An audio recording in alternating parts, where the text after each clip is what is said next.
Hello বন্ধুরা, Shweta village food cooking চ্যানেলে আপনাদের সবাইকে স্বাগত জানাচ্ছি। আশা করছি আপনারা সবাই খুব ভালো আছেন আর সুস্থও আছেন। আজকে আমি সুজি দিয়ে একটা নাস্তা রেসিপি শেয়ার করব। বানানো কিন্তু একেবারেই সহজ আর খেতে কিন্তু ভীষণ ভালো লাগে। উপর থেকে মুচমুচি এবং ভিতরটা সফট, সব মিলিয়ে খেতে কিন্তু দারুণ হয়। ভিডিওটা শেষ পর্যন্ত দেখার জন্য অনুরোধ রইল। আর যদি আজকে কেউ চ্যানেল নতুন এসে থাকেন, চ্যানেলটা সাবস্ক্রাইব করে রাখার অনুরোধ রইল।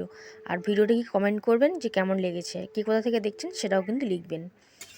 চলুন তাহলে বানিয়ে ফেলা যাক। তো এখানে পুরটা বানিয়ে নেবো প্রথমে পিঠের জন্য, মানে নাস্তাটার জন্য। এখানে 3টে গাজরকে আমি গ্রেট করে নিয়েছি। অল্প একটুখানি ঘি কড়াইতে দিয়ে নিয়েছি। ঘিটা একটু গরম হয়ে যাওয়ার পর গাজরটাকে কিন্তু দিয়ে নিলাম। গাজরটাকে দিয়ে প্রথমে একটু ভালো করে নাড়াচাড়া করতে হবে। গাজরের কাঁচা গন্ধটা চলে যাওয়া পর্যন্ত একটু ভেজে নেবো, মানে 5 মিনিট মতন ভাজতে হবে। খুন্তিটা দিয়ে নাড়াচাড়া করতে হবে, তাহলে গাজরের মধ্যে যে জলটা থাকবে বা কাঁচা গন্ধটা থাকবে সেটা কিন্তু চলে যাবে। এবার এখানে আমি 1 বাটির চেয়ে একটু কম এটা ঘন গরুর দুধ নিয়ে নিয়েছি, সেটা কিন্তু দিয়ে নিলাম। আগে থেকে ফুটিয়ে জাল করে একটু ঘন করে নিয়েছিলাম, সেই দুধটা কিন্তু দিয়ে নিলাম। আমি এখানে গরুর দুধ দিয়েছি, আপনারা কিন্তু এমনি দুধও দিতে পারেন, মানে আমুলের যে গুঁড়ো দুধগুলো হয় না সেটাও দিতে পারেন। আর এখানে কিছু কাজু আর কিশমিশ গ্রেটারের সাহায্যে একটু গ্রেট করে নিয়েছি, তো সেটা দিয়ে দিলাম। আপনাদের যে কোনো ড্রাই ফ্রুটস পছন্দ হলে দিতে পারেন। খুব ভালো করে কিন্তু এভাবে নাড়াচাড়া করে মিশিয়ে নেবো।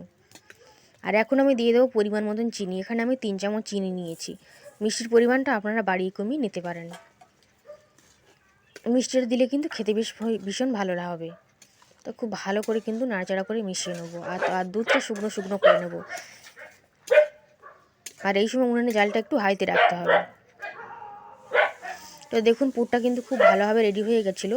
একদম এরকম শুকনো শুকনো একদম মাখো মাখো হবে কিন্তু, তাহলেই পুরটা খেতে ভালো লাগবে।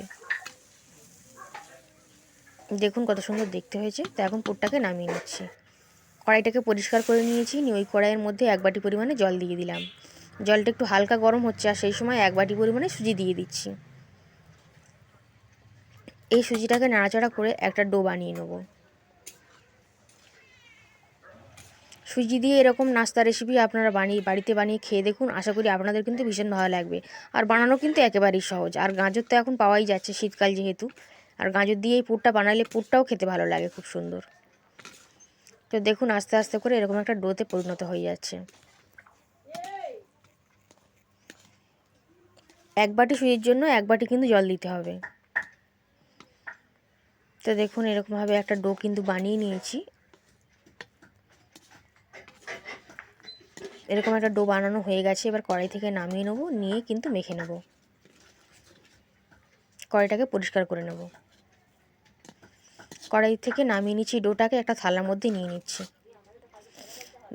সুজির ডোটাকে একটা থালার মধ্যে নিয়ে নিচ্ছি। এবার খুব ভালোভাবে মেখে নেব। গরম অবস্থাতেই মাখতে হবে, খুব ভালোভাবে কিন্তু মাখতে হবে।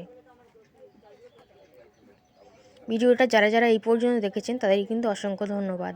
কমেন্ট করে জানাবেন আপনাদের কেমন লেগেছে এই নাস্তা রেসিপিটা। আর আপনারা কিন্তু বাড়িতে অবশ্যই একবার বানিয়ে দেখবেন। আশা করি আপনাদেরটাও ভালো হবে এবং ভীষণ ভালো লাগবে খেতে। বাচ্চারা তো খুবই পছন্দ করবে।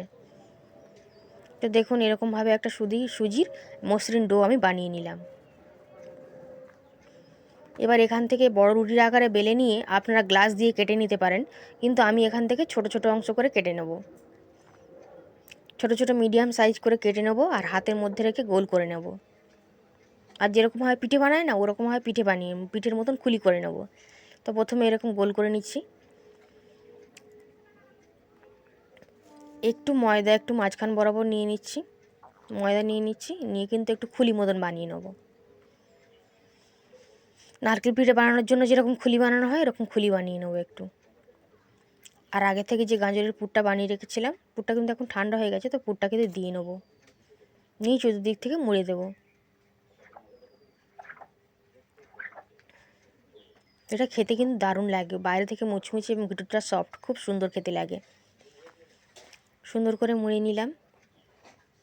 এবার হাতের সাহায্যে মুড়ে নিয়ে চ্যাপটা করে দেব। এবার একটা পাতার ডিজাইন করে দিচ্ছি। পাতা যেরকম ডিজাইন হয় সেরকম একটা পাতার ডিজাইন বানিয়ে দেব। একটা কিন্তু রেডি হয়ে গেল। তো এইরকমভাবে আমি আর একটাকেও বানিয়ে নেব। সবগুলোকে একই রকমভাবে বানিয়ে নিচ্ছি। আর একটাকেও নিয়ে নিয়েছি, হাতের মধ্যে নিয়ে গোল করে নিচ্ছি। নিয়ে একটু চ্যাপটা করে একটু ময়দা নিয়ে খুলিটা বানিয়ে নেব, তার মধ্যে পুরটা দিয়ে দেবো। একবার আমার মতন করে এই নাস্তা রেসিপিটা বানিয়ে দেখুন, আশা করি আপনাদেরও কিন্তু ভীষণ ভালো লাগবে। আর শেয়ার করতে কিন্তু ভুলবেন না, বন্ধুদের সঙ্গে শেয়ার করবেন যাতে তারাও কিন্তু বানাতে পারে। তো আর একটা কিন্তু রেডি হয়ে গেল। এবার একটা পাতার ডিজাইন বানিয়ে দেবো।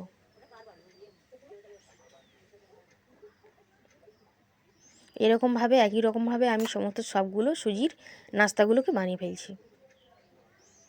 সবগুলোকে বানানো হয়ে গেছে, দেখুন বেশি হয়নি, 9টা মতন হয়েছে। এবার এগুলোকে ভেজে নেব, ভেজে নিলেই কিন্তু রেডি। ভাজবার জন্য কড়াইতে তেল দিয়ে দিচ্ছি, তেলটা খুব ভালো করে গরম করতে হবে। তেল যদি একটু কম গরম থাকে তাহলে এগুলো কিন্তু কড়াইতে জড়িয়ে যাবে, উঠবে না। তাই তেলটা খুব ভালো করে গরম করে নিতে হবে, আর কড়াইয়ের মধ্যে এগুলোকে ছেড়ে দিতে হবে। দিয়ে কিন্তু 1 থেকে 2 মিনিট মতন অপেক্ষা করতে হবে। সদ্য খুন্তি দিয়ে নাড়াচাড়া করা যাবে না, তাহলে কিন্তু কড়াইতে জড়িয়ে যাবে। 2 মিনিট পর কিন্তু নাড়াচাড়া করতে হবে, দিয়ে উল্টে দিতে হবে আস্তে করে। আমি এখানে 2 মিনিট হয়ে গেছিলো, তারপর কিন্তু নাড়াচাড়া করে উল্টে দিচ্ছি।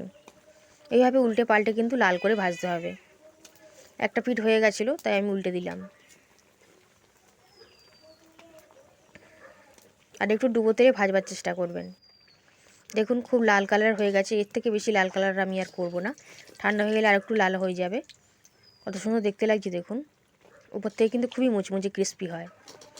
এবার তেলটা ঝারিয়ে তুলে নিচ্ছি। দেখতেও যতটা সুন্দর হয়, খেতে কিন্তু তার থেকে বেশি সুন্দর হয়। আর ভাজবার অনেকক্ষণ পরে পর্যন্ত ওরকম মুচমুচেই থাকবে, পরের দিন সকাল পর্যন্ত মুচমুচে থাকবে, যেহেতু সুজিটা দিয়ে বানানো হয়েছে তাই জন্য। তাই দেখুন সবগুলোকে ভেজে তুলে নিয়েছি, এবার বাকিগুলোকে দিয়ে দিচ্ছি। আবারও বলছি, তেলটা খুব গরম অবস্থায় কিন্তু দেবেন, হাই ফ্লেমে রেখেই কিন্তু ভাজতে হবে। কোনো ঝামেলা নেই, কোনো ঝামেলা ছাড়াই কিন্তু এই নাস্তা রেসিপিটা বানিয়ে নিতে পারবেন, খেতে কিন্তু দারুণ লাগে। তো এইগুলো ভাজা হয়ে গেছে, তো এইগুলো তেলটা ছাড়িয়ে তুলে নিচ্ছি। সবগুলোকে একসঙ্গে প্লেটের মধ্যে নিয়ে নিচ্ছি, নিয়ে আপনাদের সঙ্গে শেয়ার করছি, দেখাচ্ছি। সবগুলোকে ভেজে তুলে নিয়েছিলাম, 9টা ভাজা হয়েছে মোট। দেখতেও কতটা সুন্দর লাগছে দেখুন, পাতার ডিজাইনটা খেতেও কিন্তু দারুণ হয়। এখন একটাকে ভেঙে দেখিয়ে দেবো, একদম মুচমুচে, আর ভেতরটা দেখুন পুরে ঠাসা, খেতে কিন্তু ভীষণ ভালো। আজ তাহলে এই পর্যন্তই, আবার হাজির হয়ে যাব আমি অন্য কোনো রেসিপিতে। আজ তাহলে আসলাম।